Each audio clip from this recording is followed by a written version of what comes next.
showed you guys everything. I showed you guys one upsell. We scaled this one store, one product to $34,000.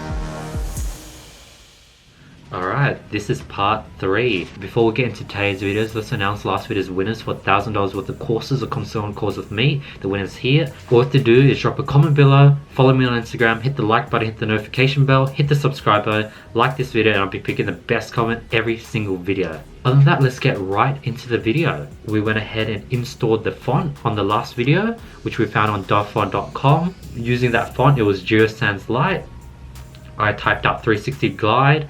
I tested Glide in capital letters and in lowercase. I tested it spaced apart and stuck together, and I'm trying to find the best sort of look for it. I'm just sort of using my eyes. Based on what I'm seeing, the space looks much better compared to when it's stuck together, and Glide having not all caps does not look good as it looks now. So as you can see, we got the logo basically finished. And then sort of I want to make the logo more fancy, so I was thinking maybe I'll put in like a 360 sort of degrees thing around the logo because it's 360 Glide. So what I thought of doing was googling 360. Found this PNG image. As you can see, I'm looking at the product to sort of get a gist of how I want the logo to look like. So you want to have like a text logo as well as a rectangle logo for your Facebook sort of profile photo. That's why it's important.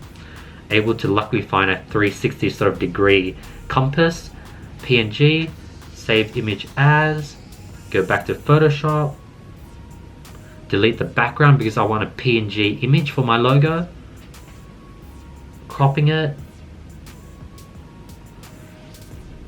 rectangle, zoom in so I can see things clearer. I like to use hotkeys, so that's like control V to turn on vectors. So get to know your hotkeys. That's another hack on sort of accelerating things. Center it, and I'm going to go ahead and add in that image, drag it in. As you can see, it perfectly matches the name 360 Glide. So we've got 360glide.com, we've got the logo, now we've got the actual 360 compass around the name of our store. So everything's slowly coming together. I'm just sort of expanding it because I want the 360 Glide text to be within this circle compass, not sort of overlapping. So I need to make it bigger and bigger. And then looking back, I just should have made it really big and expanded the 360 Glide text. That would have been faster.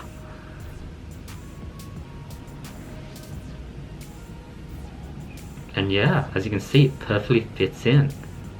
Now I think I spammed some random buttons, so now I can't click anything for some reason, so I need to troubleshoot like what's happening. So I'll fast forward this troubleshooting. Then I figure out how to go back to normal. I save this logo as is, and now I'm thinking, maybe I should add a background to this logo. So I go back to Google and I search black gradient background, and as you can see how like this is basically, I'm giving you guys all the hacks when it comes to creating your own logos. I'm teaching, this is a lesson on how to create a store logo completely for free basically. So I think I look at the black gradient image on another screen and I think, damn, it's too black. On top of that, the main reason is because the black text and the black compass is going to blend into the background and people aren't going to be able to see 360 Glide. So I then go ahead and go back and I search white gradient. You know, that's sort of what you do. You sort of do things, you have some ideas, you try it, you go into some roadblocks, and then you pivot and you try something else, and you just repeat that again and again and again. It's part of the process, making mistakes. So find a cool white gradient, that's perfect. Drag it in, put it to the bottom layer. Wow, how clean does that look? That's so clean. That's a professional logo that like I could charge someone, you know, several $100s. Like if their company name was 360 Glide, this logo I could literally charge 300 USD for. Look how clean it is. It looks like a professional logo, and you guys just sort of saw me go through the whole process. Dude, I love this series. Like I myself feel the amount of value in this course as is. Like I wish something like this was completely for free on YouTube when I was sort of starting. That's exactly why I'm making this content, for the person who was me that is currently grinding and hustling right now trying to figure this all out. But as you can see, I saved the previous logo, which was a rectangle logo, and now I save another logo, which is a PNG logo of just the 360 Glide text. And the reason I do this is because you don't want to have like a rectangle logo on your store, because it'll sort of leave bars on top and bottom. You just want a clean, thin logo at the top, like Fashion Nova. So I then save that image, and I go back to my store theme, go to my header, I then upload the logo, upload an image, I select the image of the logo, check it, and then I see, damn, like for some reason it's cut at the very bottom.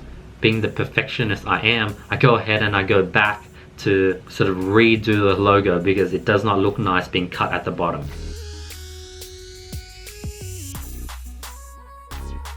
As you can see, I make the logo, I don't make the same mistake as last time and crop it too tight, because when I did that it cut off sort of the bottom. Trying to find a center now. And the reason why I like this series is because not only am I showing you guys step-by-step Shopify and dropshipping content, is I'm giving all these life hacks, these shortcuts, and it's sort of like more than just a step-by-step guide. Because if you wanted a step-by-step guide, you'd buy a $300 course. You want to learn, basically you want to shadow me, and that's what this course is. You're shadowing me. Alright, so back to the logo making. What I did was I also wanted to create a version where the text was white. When you're making your logo, you just sort of want to make every single variation. White text, black text, rectangle, slim, just so you don't have to go back and recreate them. So that's another hack, being very versatile. So I uploaded the black version, didn't like it because it blended into the background, so I then created the white version that you just saw. I was able to then also fill in my company details, put in my company number, so I filled that out. Shopify didn't upload the white version, so I'm re-uploading it. So it looks like I have to also scroll down and change the logo on the homepage logo, and bam, that looks way more cleaner. Look, it's just simple white 360 Glide. Beautiful logo, beautiful font, and the video looks amazing. The video has a nice wallpaper, like the store is slowly coming together. I'm changing the colors from dark to light. I'm just sort of finding out the best sort of fit for the website based on my eye. So I just finished setting up Shopify payments, and now I'm going to go ahead and create an email for my store. So a lot of people ask me, like, when I set up my store, do I have to create like a store email, like help@360glide.com, support@360glide.com? Do I have to verify my domain to create emails for it? Do I have to set up a G Suite? My simple answer is no. When you first get started, you want to keep it very simple and just do a 360glide@gmail.com. Only when do you scale and build a brand out of it, then do you go ahead and create those domain emails. And then if you don't get your store name, add in support 360glide@gmail.com, help 360glide@gmail.com, stuff like that. But thankfully the 360glide@gmail.com was available, but get creative with it. So I then set up my Gmail, just go through all the normal processes, put in my recovery email, date of birth, and my gender. The reason why I did that is because during the setup process on Shopify's backend, they asked for my email. So I was like, okay, now I have to go ahead and create my email. So as you can see, I'm slowly just winging it. I'm doing things as I go along, and I'm not sort of prepping everything beforehand. Like when I get to that stage, then do I go ahead and make the email. So I'm currently in my store details, putting in my address, and what I did was I put in my PO box for my local post office, but it's blurred out because I want to hide that. I also put in my phone number, go down to standard fonts. I'm putting the store into US dollars because you want your store in US as the main currency. So that was the general settings done. And this is our new email, 360glide@gmail.com. As you can see, the store is slowly coming together. I'm checking my billing information, I'm adding in my ABN number. And yeah, you should add in your ABN number just to save tax. If you don't have a company number, you don't need one. If for some reason Shopify requires one, set up a company under a sole trader, or do the most simplest one, like a person that does something on the side. Like there should be some very simple business number that you could set up that you could literally apply for online. Go ahead and do that, and then you'll be able to continue with the program. Other than that, thank you so much for watching. Hopefully you guys enjoyed this episode. Hopefully you guys enjoy the over the shoulder look, and hopefully I'll be able to see you guys tomorrow.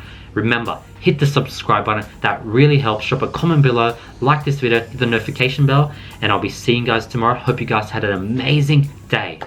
Peace. I wanted to keep it simple because as of right now, the customer just has too much choice. They're going to get overloaded with the choice of picking which color they like best, and that's going to lead them to abandon checkout and abandon the site and lower your conversion rate. You want to keep the checkout add to cart process as simple as possible.